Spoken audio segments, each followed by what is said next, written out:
Pensée, émotion et perturbation mentale. Une émotion difficile disparaît si on ne l'alimente pas.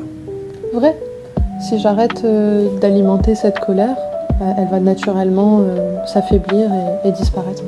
Se battre contre ses émotions est la meilleure solution. Faux. Je pense que se battre dans aucune situation, c'est la meilleure solution. Par contre, pour les émotions, les reconnaître, les nommer, les accepter, et puis faire un travail dessus, ça c'est une bonne idée. Nos émotions dépendent de la manière dont on voit les choses.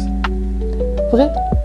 Si je vois les choses d'une certaine manière, si je me lève du mauvais pied le matin, ça va influencer mes émotions et donc toute ma journée derrière. L'orgueil m'aide à me dépasser. Faux. L'orgueil fait que je me sens supérieure aux autres.